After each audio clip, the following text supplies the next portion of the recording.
Thank you very much. Let's not waste any time here.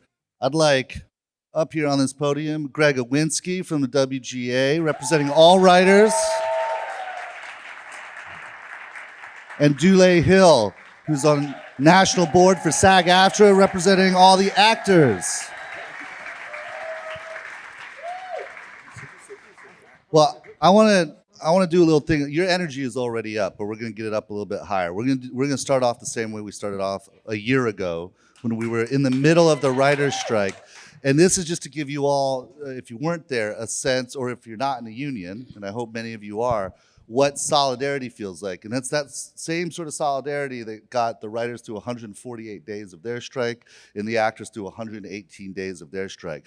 So this is very simple, and it'll only take a minute here. But ma'am, if you'll indulge me, I'd like you just to start clapping like this.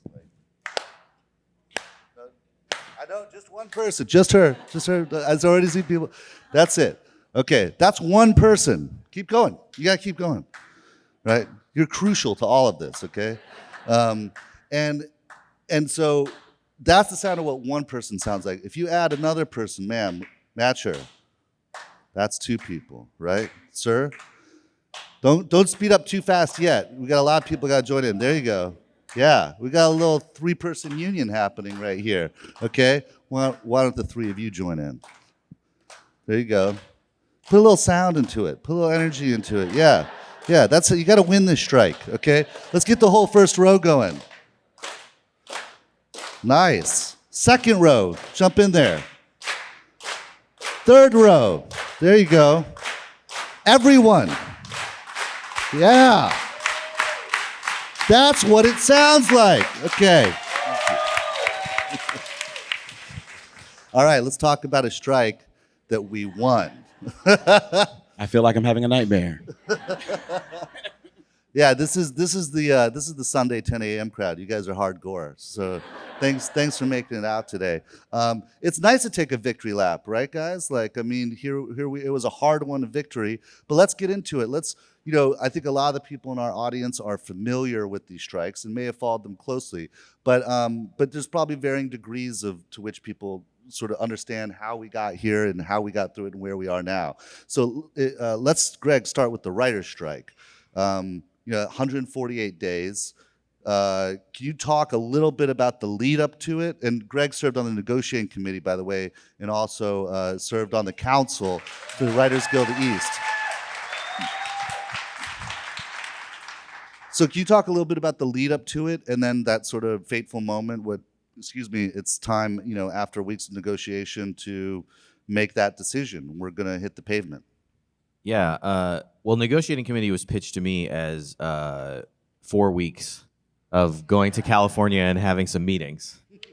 And then it turned into a year of my life. There were, compared to the lead up in last spring, we were negotiating, making moves, doing what you do in a lot of labor negotiations, taking the small things off the table, winnowing it down, seeing where we can agree, where we can meet, what is the structure of what we're doing.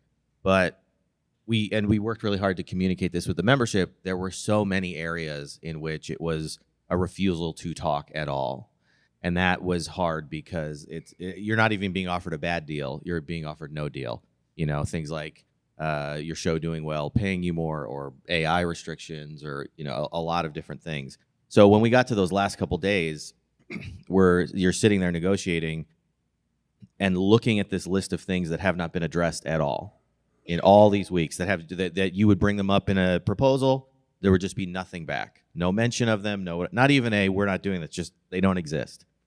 And so, I think it's been talked about before, but that last day, we're there on a Friday, and you've already have people making signs, and I'm in LA, and my friends and council members in the East are building signs and teaching people how to picket. We're getting our strike network together. We're all ready to go, and then also, there's a million stories in the trades that are like, they've already decided to strike. They're striking for this many days, or the studios are so happy. They're going to love it when they strike. So you're having every reporter text you being like, is this true? Have you guys made a blood pact to strike? Or are you that, and all of this stuff. So there's this flurry of nervousness because everyone is nervous about if it's going to happen. And in the midst of that, way before it's midnight, in the early evening, we go to the AMP2P and we say, okay, we gave you a thing. Do you have anything for us? And Carol said, no. And for me, that was the moment when I went, oh, wow, this is going to happen, because we're ready to go up till midnight and figure it and make a deal. But when there's all this time left and they're like, no, we're good. We don't have anything else to do, any moves to make. That was the sinking in moment of, and then there's all the votes and things like that. But that, what yeah, you said sinking in, but what are the what's the maelstrom of emotions that are coursing through your veins on that that evening when you hear that from Carol, and then you're going to ultimately have to take a vote to recommend to the council and board? I think it was, you're very nervous and you don't know how things are going to go. But when someone who you already have such low expectations for doesn't even meet those, it's really disappointing. It's like you couldn't even do this baseline bad thing. So that was really disappointing to realize that I was ready for an 11:59. Well, we just couldn't get there. But then to cut that even short, I was very disappointed. And what was so encouraging to me was that I had to stay there. So May 1st, I was not on a picket line because I had to fly to New York from LA to go do it. And seeing a picture in the New York Times of my son holding a picket line on the morning of the first picket in Manhattan, it was like back up of, look who's out here, we're doing it. We were at every picket site. We were out there, we were starting to shut stuff down. So it very quickly was buoyed by what makes a union, the members. Dulé, let's talk about SAG-AFTRA for a minute. Now, this is a much bigger union, like 10 times bigger. We're talking about a 6-figure number of people in your giant union. The WGA has gone on strike, I think, a total of 9 times in its 80 years of its various incarnations. And SAG-AFTRA has not gone on strike as many times. In fact, it had been many years. So the writers go on strike. Your negotiations are beginning. And I know you weren't on the negotiating committee, but serving on the national board of this massive union, I mean, you have some finger on the pulse, and you're governing this big union, and you're seeing the writers on strike. And for the first time in a long time, there's real talk of we might join them, which is unprecedented. Not unprecedented, but unprecedented in this century. It hasn't happened since, I think, 1960 that those two unions were on strike at the same time. So can you talk a little bit about the conversations, the energy, the feelings sort of swimming around SAG-AFTRA in the first few weeks of the writer's strike, and then same question, the lead up to that moment when it's like, okay, we're hitting the pavement too? I think initially there was some hope that being that the writers had gone out, that they would realize that everyone was serious and that we would go on strike if we need to, so that hopefully there would be a bridge to gap and that there would be a deal to be made. I know at one point we really thought that we might dodge this thing and we can all come together. And once we make this deal, then the writers will soon come after. And then I don't know exactly what happened, but then I guess the feelings changed very quickly of, no, we thought that there may be a deal to be made, and all of a sudden now there will be not a deal. And that's when I think it got real for everybody of, oh, no, we're going to this is going to be a double strike, and we'll be out there. I mean, it's kind of funny, as an actor, we were already out there because we were in solidarity with the WGA, but it kind of stepped up that much more once this became real. We had already obviously voted to give the strike authorization. We were just waiting for that call. And then when it happened, it said, okay, well, here we are. Let's all come together. Let's do it. I think we always kept hoping on to hope that even though we were going to go out on strike, that now with the two unions, that it wouldn't be that long. It would maybe be a few weeks. But underneath it all, there was always this conversation of roll your sleeves up, because even though we hope that it's not going to be long, it most likely will be long. I always say, if I can get 1 billion people to move 1 billion stones, then we can move a mountain. And that's really was the mindset, at least for me and my peers, as we were going into it, of as we did this clap right here. If you're just doing it alone, there is no way you're going to be able to make enough noise to be able to shake the ground. But if we can all come together, then hopefully we can do that. And that really was the energy behind it at that point of, okay, let's go. It's going to be costly for everybody. It's going to be challenging for everybody. The ripples effects are going to be dynamic and long, but it's something that has to be done.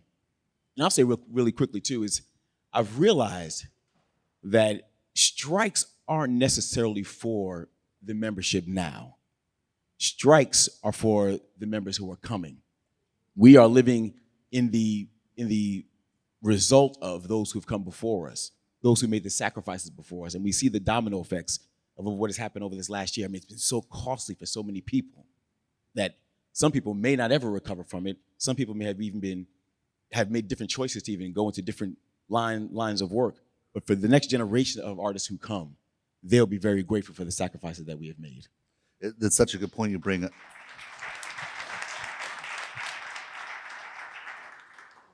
I know a little less about the weeds of the SAG-AFTRA negotiations, but I know a fair amount about the WGA ones, having served in the negotiating committee before. A big thing that we're always negotiating about usually is like the health and pension fund. We have a really good one compared to most unions in the country, but we have to keep it funded. That's always a negotiation, but then you're like, oh, there were people over the past several decades who went on strike for significant amounts of time at great personal cost to get us even to that, because there was a time when no writers had any pension or health fund or a myriad of other things that we're taking almost for granted negotiating. They started at zero. And the only way you get anything in labor truly is by striking, by showing solidarity, by making it cost the employer more to not engage. I think that's one of the sustaining things when you're in a strike is you think of all the people that came before you that got you here, and this notion of leaving it better than you found it, if you can. Exactly. You have to do that. I mean, I think as artists on the journey, as people on life's journey, you have to always realize you're picking up the baton from somebody else. And then you have to always realize that I have to pass the baton off. And I cannot, on my watch, let there be rollbacks so that I received more than the next generation is going to receive. But it is costly, and it is challenging, and it's a shame that you have to make that kind of noise just to be seen. I've not really been able to understand that point of view, because obviously this industry works on the foundations of the artists and the everyone who comes together to create what we do, but somehow that gets lost when dollars and cents start getting involved. Greg, Dulé brought up another very important thing, which is that SAG-AFTRA had essentially joined the strike on day one of ours. I remember those first few days out on the picket lines that sometimes there seemed to be more SAG-AFTRA people on the streets than writers. I mean, you have a big union, so it's not a fair fight. There's a lot of people in our union. and actors do like to perform. That is true. No matter what the stage is. You give us some lines to say, we'll say it. You know what I'm saying? They were so good with the chants. They're like, we've got these memorized right away.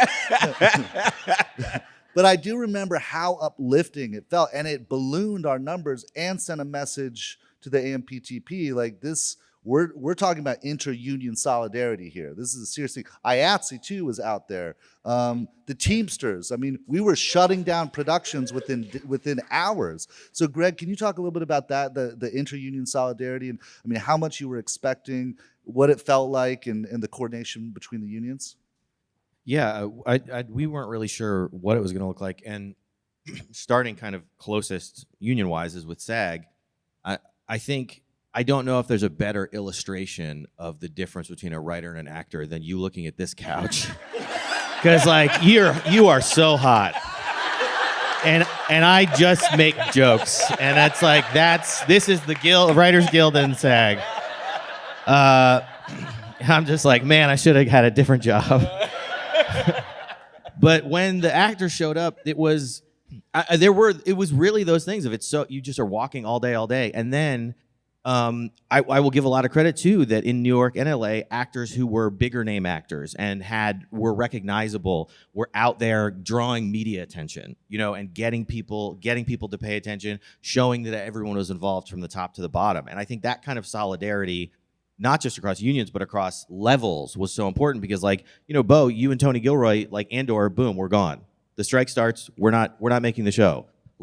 Every show, all these shows lining up where we were not sure what that solidarity would look like across the board. Would some people say, well, I kind of work, or I want to bring my late night show back, or I want to do this? And no, it was across, people said, no, this is a strike. A strike is a strike. And so we had that kind of solidarity.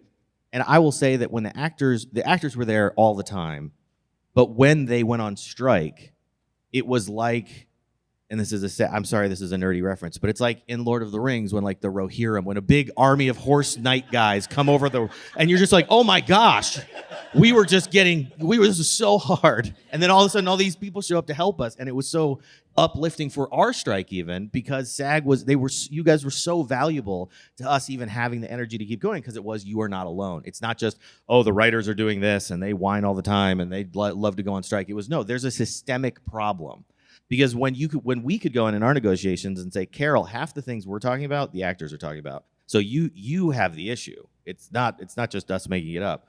That was so helpful. And then on the picket lines, we have 11,000 members in the Writers Guild, and we come to writing through all different ways. But a lot of it is kind of very white collar, like you like writing and you do it in college, or you work in a data entry job or whatever. And it was an incredible thing that has had lasting change for our union, is the connection across types of unions. We had steel workers there. We had teachers there. We had Liuna in LA and all of the people who do hospitality in hotels, marching with us, and us going to their pickets and their pop-ups. The flight attendants union came and picketed with us in uniform. Captains were coming and doing that. All of these different kinds of unions seeing this moment and walking with us. It made each of those picket lines not just a writer thing, but a labor thing. And so we've seen the great benefits of that, in that we showed it was a moment where a lot of people, and I think people our age and younger, I always say it's like the people who are willing to pull the pin on the grenade, because you say, well, if you guys shake the system too much because it's bad, it might break. And a bunch of people say, then let's break it. Because that's better than, like, better than what it is. When you were in high school and 9/11 happened, and you were in college and the Great Recession happened, and then you come out of that, and then you're like, cool, black president. Ooh, whoops, that made the white nationalists mad. And that's your life as an adult. Breaking the system, you're like, yeah, okay, fine. I'll try any other option. And we saw that we saw that in our lines, and I think you see it now. One of the things I'm most proud of that the East did is we negotiated a contract with Sesame Workshop. That's not PBS. It's people who just do Sesame Workshop for those writers. They were getting dragged out in negotiations. They did a 100% strike vote. It's a very small team, but they were like, we will go on strike. I got to sit in on the negotiations. And one of the most important things for them were that if you wrote a piece of Sesame Street, or you wrote a half-hour kids show, and you did that, you got paid. If that part of Sesame Street was animated, you did not get WGA rates. You were not in the guild. It didn't matter, because, as we've talked about a lot, children's animation companies have worked really hard to make sure that's not guild-covered writing. And in some cases, not even any unions writing. And so for the first time in any guild history that I know of, we got a contract with Sesame Workshop where children's animation writing an 11-minute episode of children's television, is a guild job. So it went from having no health and pension and no baseline pay to being a job that gets you in the guild. And that is, again, an aftershock of us saying, we will do this. We will go on strike. And if it had just been the writers, I don't know that would have as much weight as now, showing that last summer, we will go on strike. IATSE is negotiating now. I think it's showing these people, we got to show these people with all the solidarity that we are willing to do this. We don't want to. We know it's painful. But like you said, I think about the people who, I've had a very cool career, but somebody who's on their first TV job, who's a staff writer, who wasn't getting a script fee, who was just getting a weekly fee. They wrote an episode, they didn't get paid extra for it, all this, and then it becomes a big hit and they don't get anything else. And they're going, I might have to move home. I can't do this. I'm doing my dream job. This contract is for them, so that when they get on a hit show and it airs a bunch of times on a streamer and it gets watched a bunch every year, they can pay rent, pay off student loans, have a car, pay for gas in California, do that kind of stuff. You see why Greg's a good council member. Yeah.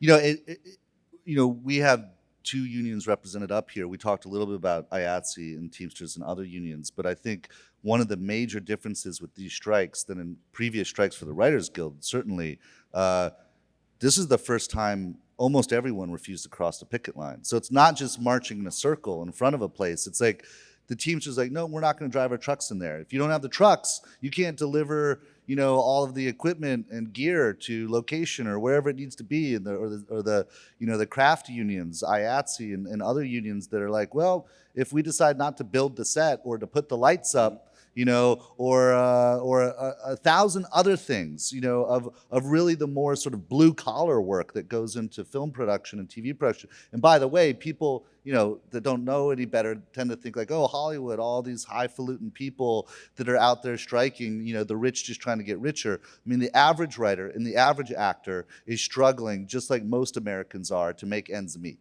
Right?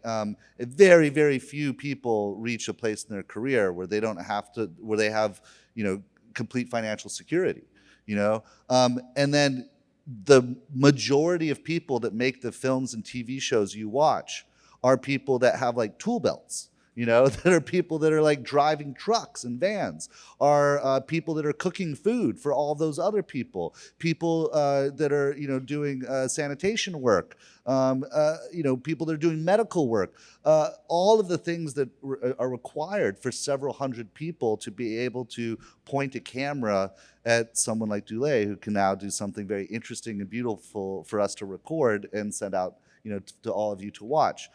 So it really is a workers' industry. And when those people in IATSE and the Teamsters and other unions decided, no, we're not even on strike, but we're not going to cross the line, meaning their pay structure is by showing up and clocking in. They're not getting paid. They're taking real sacrifice, you know, to the mat here for us, because they see us as their siblings. And it's an incredible thing. I mean, you know, I don't know, either you just want to talk a little bit about that experience. I mean, I'll just say, you know, even as you talk about people think that it's a bunch of highfalutin people who are just trying to make more money, the stat might be old, but there's about maybe, I think, 2% of the union membership in SAG that actually support their entire life just by acting. So it's not that there is this large number of people who are making all this money. Yes, you know about the Clooneys and you know about the Dwayne Johnsons and the Meryl Streeps and this and that, but the majority of the actors really are just trying to make ends meet. I mean, life is very expensive, as we all know, and it's getting more and more expensive. And I think oftentimes in this industry, I don't know what it is, what makes people think this way, but people feel that the lifeblood of the industry starts from the top, like it's from the heads of the studio, then all the executives, and then come down to the show creators, and then the actors, and then, but actually it's the flip. The heartbeat of this industry is all of the people who are involved, the IATSE members, you know, the day players, the writers who are in the room who are not the creators, who are there just not getting the, I guess, the light, you know, shining on them. And that is really what this industry is about. And it was very powerful to see that during the strike, to see how everyone was coming together saying, you know what, we are standing together, and if we all come together, we can actually make a change and make a difference. And I hope, and my hope is that call is being echoed even in the ears today, as IATSE is going through their negotiations now, to realize that no, if they go on strike, the same thing will happen, that we will always be there supporting each other along the way, because that is the only way we can get any real change to happen. Because I don't think the AMPTP was expecting that. They were expecting maybe a writer's strike. I think they weren't expecting a SAG strike, and they certainly weren't expecting that all production, more or less, would be shut down overnight. No. You know? I think it takes, I said this during negotiations, it takes an incredible amount of skill to get everyone else in your industry mad at you. And like in Hollywood, where people move all the time, they have different teams, to have everyone go, no, we don't like the AMPTP. That takes a unique amount of disregard for human talent and respect and dignity of work. And it's shocking. And I think, you know, it's been talked about elsewhere better than I'll say it, but just the idea that Hollywood is not a place to be a rich guy and come in and get more rich. In my opinion, just as a writer who's very not famous and doesn't know like studio heads, you buy a movie studio so then movie stars are your friends because you're their boss, and you get to go to the Oscars because you own a movie studio, and then there's a trophy and you're like, hey, we got a trophy. It's a way to be cool. In Hollywood, so many people have bought in and been like, hey, it's cool, I'm part of Hollywood now. My studio is losing some money, but you know, that's how it goes, and then you lose too much money and you sell. And so these people who've come in who kind of don't love the industry They don't love the art that we're making. I think what you're talking about, when you're on set and there's 100 people, 200 people, it's not camp in the way that this is camp, but it's like we're all there, just everyone is chipping in and we're all making it work, and we're all there because we love what we're doing and we admire what we're doing. Like a focus puller, that's someone's whole job, keeping the shot in focus when the camera's moving. That's crazy. I could never do that. And getting to talk to that person in a break and learn about that, and there's a makeup person and hair and prosthetic makeup and all of this stuff that's so cool. We're all coming together and making it. That's the community of people that are the industry. The people who have the money at the top are sadly more and more, I think, disconnected from that. And that becomes the problem. And one of the things that they didn't understand is how easy it is to shut down a production when you need all of those people. Did you know there's a person on the IATSE crew, the electric crew, who their responsibility is to turn on the big switch that turns on all of the power? And it turns out, if you get that one person to not cross the picket line, there's no show. There was a reason that both unions went on strike, and we could spend the whole hour just talking about the reasons. But can you both briefly just talk about the sort of headline issues that made it worth taking this massive risk? Because every strike is a risk, and there's no guarantee that you're going to come out on the other side with more than you had going into it. So what were the issues? Well, I mean, I know for the actors, I know one of the main things was the residual structure. Years ago, even like when I started doing The West Wing, that was a. Oh, can we give it up for The West Wing, please? Yeah. Thank you. That was a major part. I wish you were running our country, man. No, man. You and Martin Sheen would do such a great job. It's like if you just have Aaron Sorkin write it, then we would. I think he would be there. Okay, but, please. But no, I think one of the main things was the residual structure. 'Cause that's when I first got on television, and that was really a part of the what's the word I'm looking for? The economy, really. Like, you were thinking about, how am I going to make all this work? It's like, okay, cool. I make this much money, and then I get these residual checks, and that can sustain me for the times that I'm not working. But when the advent of streaming, that really has disappeared, and it's like dwindled down more and more and more. And then even the amount of episodes you were doing. When I first joined The West Wing, we did 22 episodes. So you factor all that in. Now sometimes you're doing 6 episodes. I was talking to somebody yesterday, and out of those 6, she had done 3. And I'm like, how in the world are you supposed to be able to make that work for a life? Because you think about, okay, you're getting X amount for an episode, but if you're not getting that many episodes, how are you going to pay your rent? How are you going to take care of all the things that you need to take care of? So that was one of the main issues that I remember for SAG that we need to really correct, because everything now was about streaming. And then also the idea of what's the word that I'm looking for? What's the word I'm looking for? When I can only work on one job. Exclusivity. Exclusive, there it is. That's what I'm talking about. It's been a long week, everybody. Trying to deal with exclusivity, that was a big deal also, because, again, I'm working on one show, we can do 8 episodes, but now I can't go and do another series regular job on another show. And then sometimes you hold this show now for 2 years before I get back to work. Economics does not work. Those were the main things that I know we were trying to accomplish on this negotiation. And thankfully, I know we have some structure now for residuals with streaming. It is a step in the right direction. I think it's always important to remember that anytime you have a negotiation and everyone is happy, then you're probably not, that's probably never going to happen. And then 2, it's probably not a realistic deal, because again, there is a corporate structure, and I get it. They do have their balance sheets, and because of the way the industry is set up now, they're beholden to stockholders and things like that.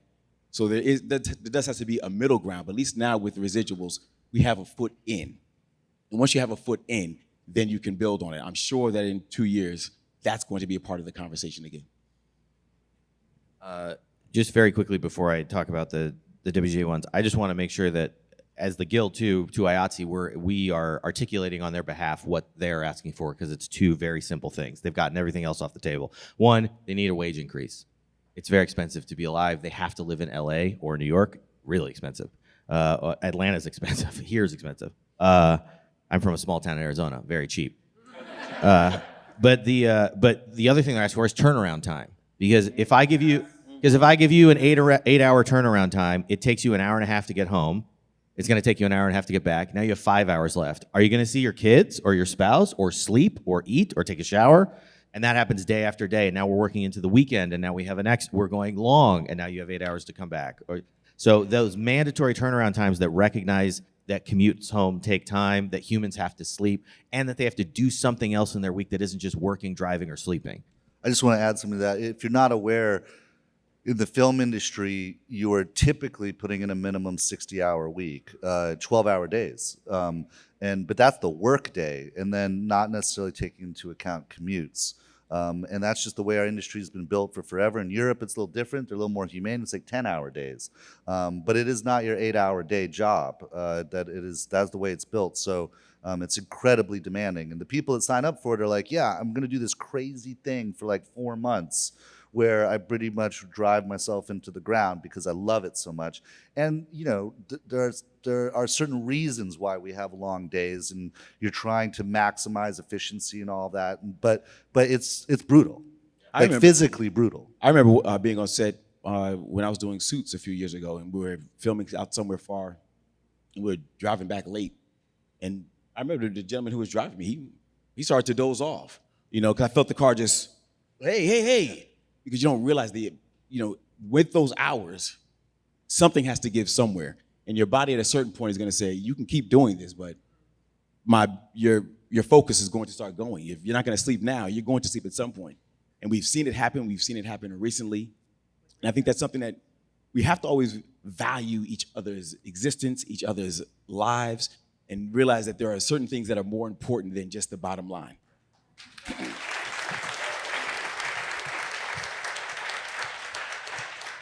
There were I think 27 things when we went out on strike, and I'll narrow it down to one for each part of the guild. For film writers, part of what they needed was a mandatory rewrite on a movie. And that is not just because I need extra time to write it or I want an extra paycheck. It's because you need a chance to prove to the studio that you're giving the movie to that I can make it better or closer to what you want. Do not hire me to write a movie and then fire me and then be like, Beau, you write the rest of it because you're better. And then I'm like, what? I could have fixed it. What's happening? And that mandatory rewrite for these writers, and also making sure that pay structure was coming out. It wasn't just being held over their heads until they finished everything. That was huge for them. For writing teams, having the money they make count independently for their health insurance, because writing teams were having to make twice as much as an individual writer to get health insurance. And so people were falling off and not having it. So these were basic, simple things. I mean, for episodic writers, I mean, the short story is we have to have a writer's room. You know, the model that was happening, especially that you can do with these short seasons that are like long movies, the 6 to 8 episode seasons. You know, Beau did a great job breaking a season here yesterday. But what was happening before was going like, okay, episode 3, you, episode 4, you. He's mad at me because it was only 6 episodes, but we had 1 hour. Yeah. It was impressive. It was very impressive. If I had 2 hours, it'd been 12 episodes. But you take all those and you throw them out like freelance scripts, and you go, well, none of you really work here and you're not on staff. Just bring me back the scripts and we'll make the show. And nobody can live off that as a writer. So we needed a writer's room. And then for comedy variety writers, for late night writers and soaps and game shows and all of these, we needed any kind of contract in streaming. We were in the Wild West and had no coverage. So we needed all of these things and more to survive. On top of all of it, AI. Not because I think AI is going to be better than us, but because executives are dumb enough to use it instead of us. And we won on all those things. And that was the point of the strike. And having participated in a couple negotiations, I mean, you know, especially the writers' union, is not. It's not like everyone has the same job. It's wildly different sectors. What a comedy, variety, late night writer's life is like is fundamentally different than a screenwriter, you know, or people that are doing animation and so forth. So it's not like it's not like there's the one big thing that we're all fighting for. Sometimes there is. It's like we're all fighting for a better pension and health fund, right? And we can rally around that. But this was one of those strikes where, you know, you worry a little bit because you have all these different sectors who have all these very specific sometimes esoteric things. They're difficult for the others to understand that they need to fight for. And a lot of times in negotiations, things fall off the table. They have to in order to get to that middle ground you're talking about. And a lot of these smaller sectors, like their stuff is the first stuff to go. And that's been happening year after year after year to try to maintain or improve on some of the bigger union-wide stuff. But And that's part of what was so exciting, was when you had a comedy variety writer that could go, here's why movie of the week's screenplays need to match theatrical rates. Well, the pre-union education of getting all of the members sort of hip to what all of the other sectors needed, and then everyone deciding nothing's going off the table. We're gonna make sure we get something for everyone out of this. Might not be everything we dreamed for every sector, but no sector left behind, in a way. That's a much harder strike to pull off, because the messaging at first is like, well, there's 27 different things. How do you message that? And then it became very simple. It's like, oh no, all of us. Like the entire, we're gonna raise the boat for everyone, So anyway. It just reminds me of being in the negotiating room and Ellen Stutzman is an incredible negotiator and executive director. But Carol saying like, well, which of these do you want to pick for us to do? And Ellen saying, all of it. And just the silence of like, oh, okay. Like that's how it is, I guess. But like, that was so great. Like you're saying, all of it. No, we don't pick one. We don't say, sorry, screenwriters, next time. Everybody had to come along. There's I want to make sure there's some time for Q&A in a moment, but there's two more questions I want to ask. One is, okay, we've gone through months of strike for both unions. And for each of the unions, there was a time where, okay, we actually arrived at a deal. Now, you were in the room, Greg, for the Writers Guild. And Dulé, you're helping run this massive guild, and you have to, your negotiating committee is finally coming back and saying, we think we have a deal that's worth taking to the membership. But I mean, to get there in terms of morale and cost and sacrifice, I mean, you're feeling that pressure on the one hand, and you also feel a responsibility to make this worth all of the effort and sacrifice people have made. But can you talk about sort of the end game of the two strikes? And then I want you to speak briefly about like where we are now. Like we won, I think, is the consensus in the industry. And here we are months after those strikes. And what's it looking like? So those are two big questions, but like, if you could do them in 30 seconds or less. Yeah. Thank you. I mean, I'll quickly say, I know that it was like 6 months. It was a long time of negotiating, and really at a certain point, this was the best deal that could be achieved. I know there was some. There was some. I don't want to say dissension, but you had to really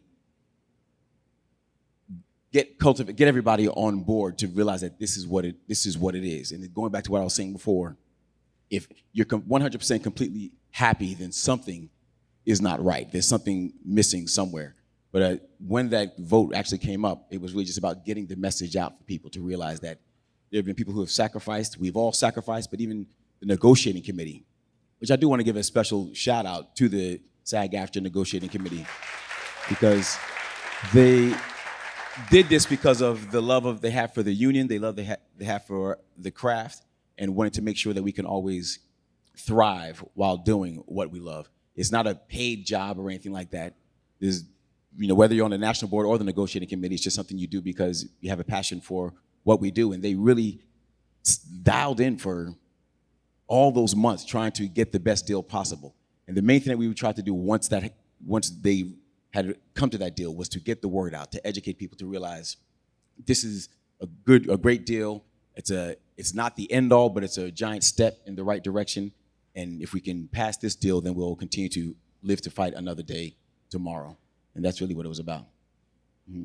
Oh, and then you asked about another. Well, you can do the. You asked about. Well, just kind of where we're at now, but why don't we switch over to Greg for a moment, just sort of the end game on the writer side. Well, for us, it was it had run so long. There are these inflection points that help you kind of you look back and you go, oh, these are part of why we won. And I really don't say this in a way that's meant to be permanently disparaging, but part of why we won was because of Drew Barrymore, because she seems very nice, but her decision to break and go back, especially for East members, it was like, no, we are back. We are back shutting something down. We haven't shut anything down since SAG is here.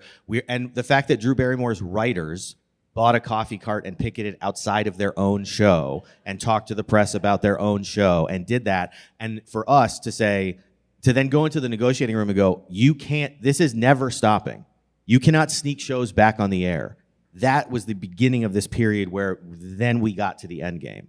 Because it felt like this attempt to say, well, maybe they'll break. Maybe the showrunners will break. The showrunners didn't break. And you're also facing threats in the press being leaked out of like, oh, we're going to wait until all the writers lose their apartments and things like that. And it was all these, every time they came at it, and this is all credit to the members and to our strike captains network, which is incredible, of that there wasn't a break. Even that many days in September, there was not, it was, we will not break. The only way out of this is a deal. And the membership gave us the strength that in that last push, the last thing they didn't want to talk about was AI. We had a deal that is the deal that was very good. And I can remember telling them, look, man, these, almost all man and Donna, look, they're going to vote this down if you don't talk about AI. It doesn't matter if you sweet talk the negotiating committee or we're all like, oh, we finally got a good deal. Our membership is nuts, and we love that about them. And they're going to vote. If you don't do this, we're going to start all over. And then in a couple days, we get an AI framework. So that end game, it started to come together, but only because there was just, everyone's exhausted and tired and all of these things, but their resolve didn't crack. And that is what got us to where we were. That's what got us through the end game. Because yeah, definitely. Because at a certain point, though, you've put so much into it. There's been such big sacrifices made that it's like we have to see it through to the finish line. I think if we were going to capitulate early, like if you wanted us to capitulate, they should have made a deal early. Because then it's like, okay, well, it was a couple weeks. All right, it's fine. But once you start talking about people losing their houses and losing their apartments, it's like, you know what? Here we are. Now it has to be worth it. Otherwise, why did we do it? So. Well, I mean, it's pretty simple math. Like you put people in a position where they have nothing left to lose and only things to gain, then they have the leverage, Right. If they're willing to stick together, and that's what you had among all these tens of thousands of people. That's the beauty of union membership. That's the beauty of solidarity, is that if we come together, we can actually achieve a lot. Let's turn it over to the audience. So do we have mics that are making their way around here? Okay. We'll start with this gentleman here. And can we pass the mics? Or you can shout out the questions. We don't want to waste too much time. Hello? Passing mics. Okay, hi. So just some context, I'm an IATSE member. And I was actually in the picket line with you guys. But I was gonna say, so we obviously went through the strike as well. And I feel like, well, I've seen it from personal experience, a lot of my union members, they were waiting for a strike to end because they were going to be like, oh, work is going to pick back up, but it hasn't. It really hasn't. And I'm seeing friends that are losing houses and everything. It's really grim. And I guess my question is more about what do you guys think is the landscape coming out of it? Because it seems like the industry is shrinking and a lot of the work is going abroad. And I think there's a couple. Do you want to? Well, I was just going to say, what you're talking about in terms of the contraction of the industry right now is a very complicated thing that you can't lay at the feet of the strikes. Like you're looking at massive corporate conglomeration. Absolutely. No, yeah. You're looking at an overall economy of some degree of uncertainty. You're looking at a shift generally in the business towards as Greg was mentioning, publicly traded companies. They're looking more from through a Wall Street lens of bottom line and streamlining their own businesses and cutting costs and a million different things and cultural things in terms of the conservatism of the sort of buying culture and making less shows and all that. So there's a lot of things I think that factor into there being a contraction in the market right now. And the strike. The strikes, one could make an argument, they did cost the buyers a lot of money. Oh, no, of course. And so one can make the argument that contributes to that. However, if you take a position politically as a union that like we're not going to fight for basic human dignity and things we need to like support ourselves, because then we're afraid that the end result is that they'll make less things and there'll be less jobs. Like, what are you really getting? Like, they're spending the same amount of money or less, you know, either way. The people that do work and the jobs that are there, like, you need to have certain basic minimum things to make that tenable. You know, and I just think that it can, you know, you're not saying this, but I think it's important for us to you know, draw a distinction here between you know, sort of the goals of a union for its workers, you know, and then it's not the union's responsibility to then try to game and predict the ripple effect on an entire economy. Like, you have to look out for yourself and your members, and then then in the midst of that is going to be a lot of giant economic tectonic plate stuff that you can't control. So you have to focus on the things that you can control. Sorry, that's my former counsel self coming out there. I think there's a couple things. One is you could pay for all of these contracts with the CEO salaries from 1 year. So they have the money. It just needs to go. And it's like LeBron money. It's like, what do you do after $1 billion? What are you? You're not looking at prices on anything. What do you need this money for?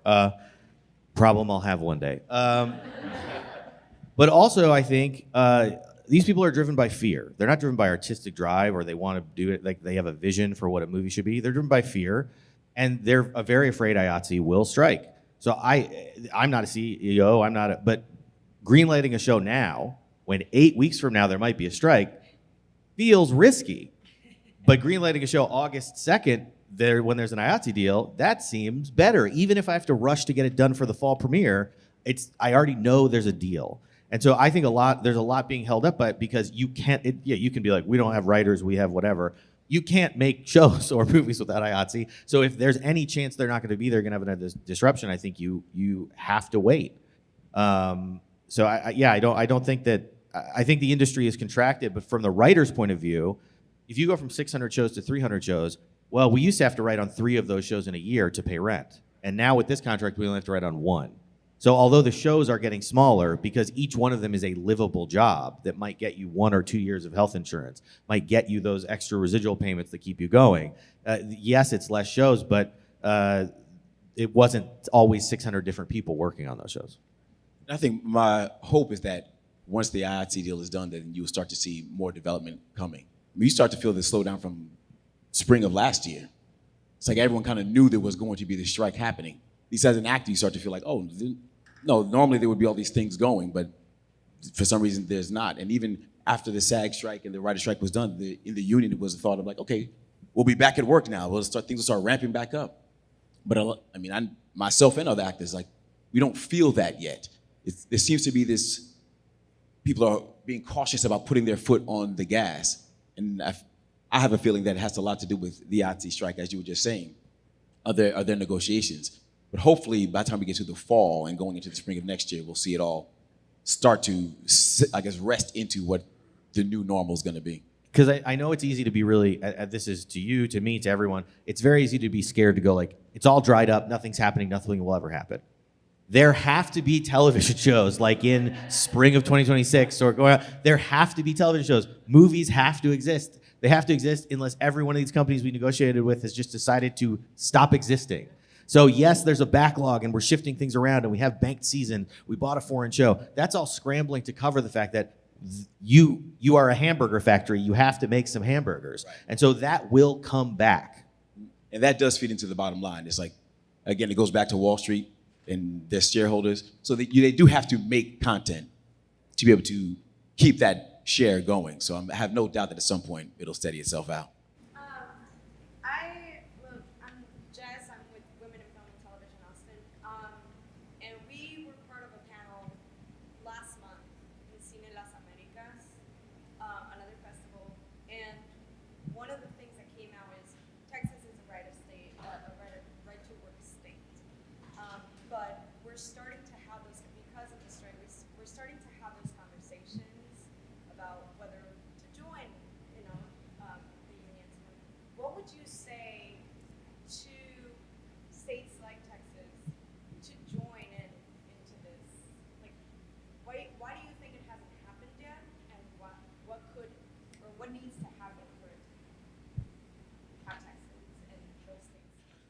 Did everyone kind of hear the question there? Okay, Texas is a right-to-work state. Does everyone know what that means? Essentially, in a lot of sectors, not all things, but it's mostly public sector jobs that the government controls, you cannot form a union, essentially. So it affects like teachers or anyone that works for the state government and so forth. I'll say any writer or actor working in Texas, if they're working on a WGA or SAG covered thing, have to be members of that union. So the state of Texas can't prevent that. But the question was like, why? How do we get a place like Texas to join in? You guys can chip in here, but I've done a lot of political work across the country in a lot of blue and red states, and right to work states tend to be red, like Texas is at the moment for the most part, maybe not in Austin here. And when it comes to right to work politics, that's a state level thing where you have to fight tooth and nail to get a state legislature, and that's really hard in Texas, for a lot of reasons. That is pro-union, that is labor-friendly. And when you have a state government that is anti-labor, you get right-to-work legislation. So there's a very simple answer to it, which is that you have to build a political base and momentum that is going to toss out the current state legislature and replace it with people that are pro-labor.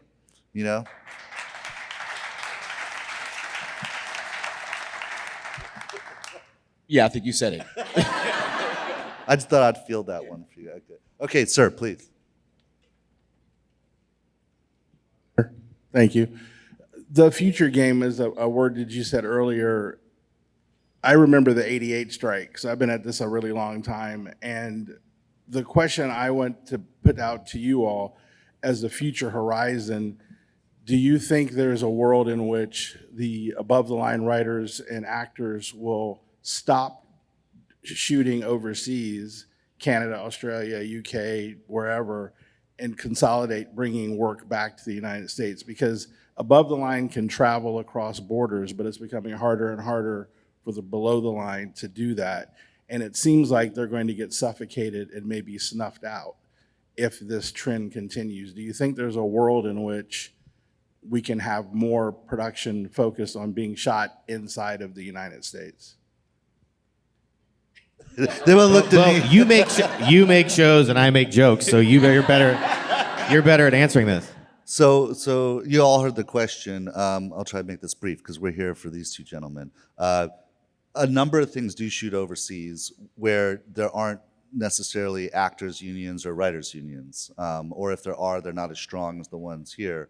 And there's a lot of reasons that can happen, mostly cost related, that you can make a show a lot more inexpensively, if you're shooting in Budapest than if you're shooting in LA.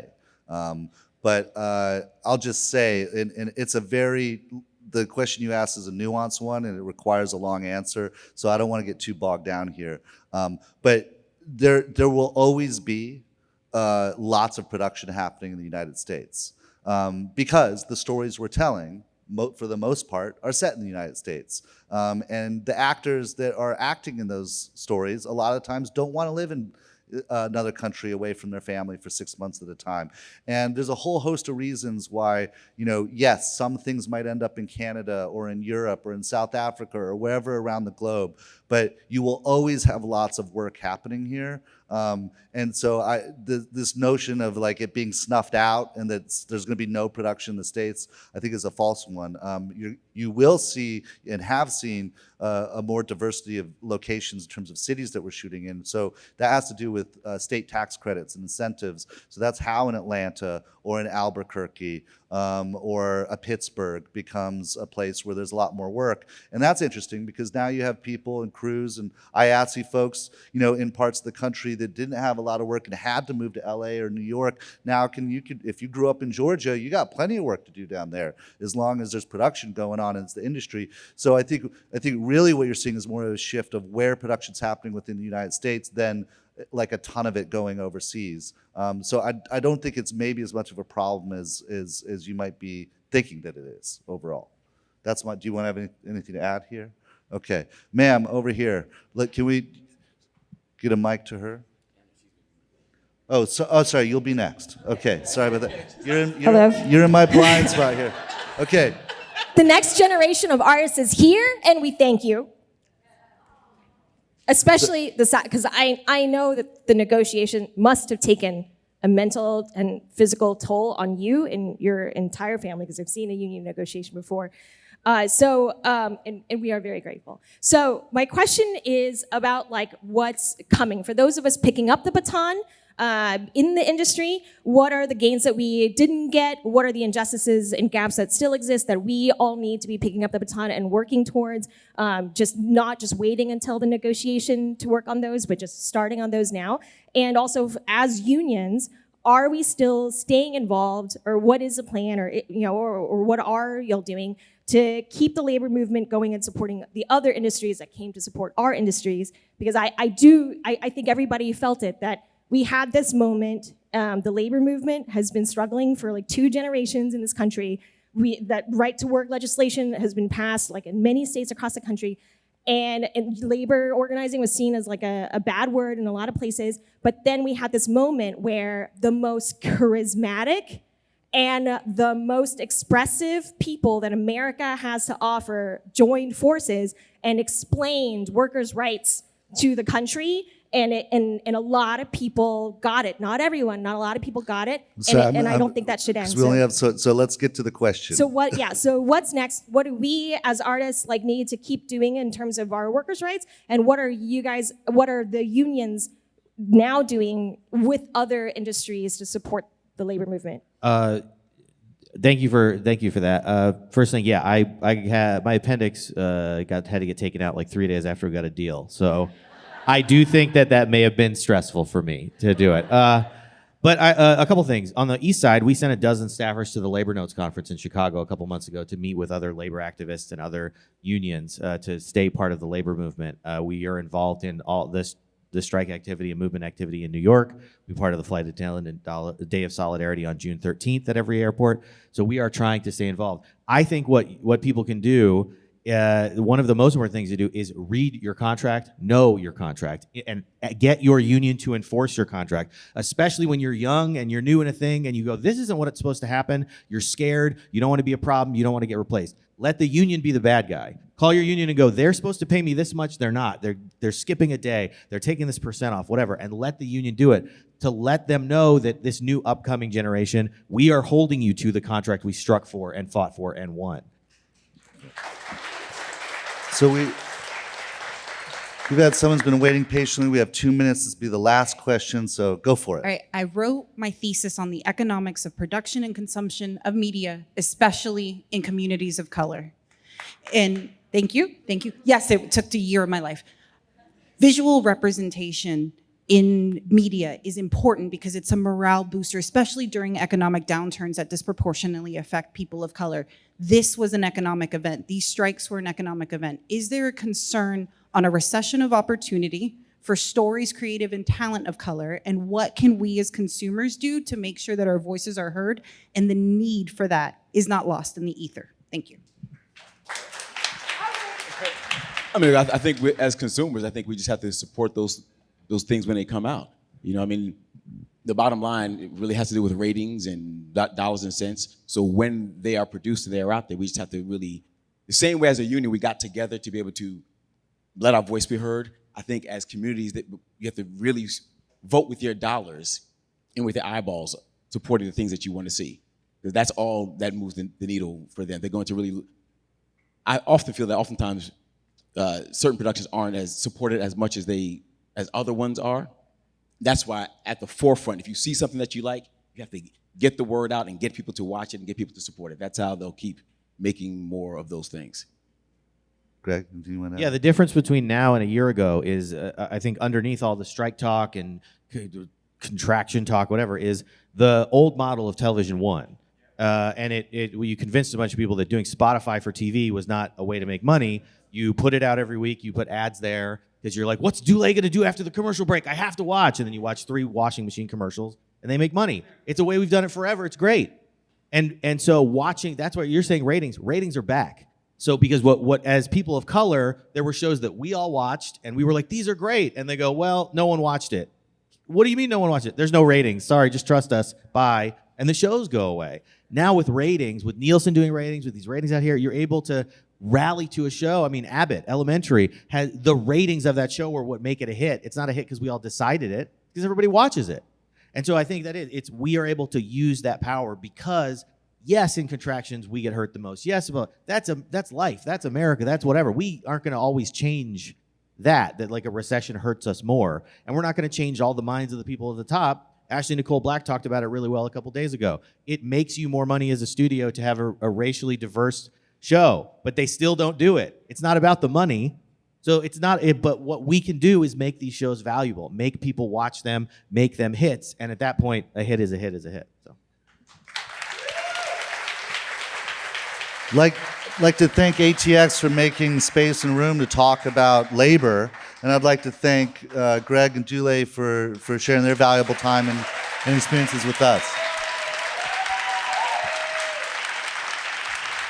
Thank you, everyone.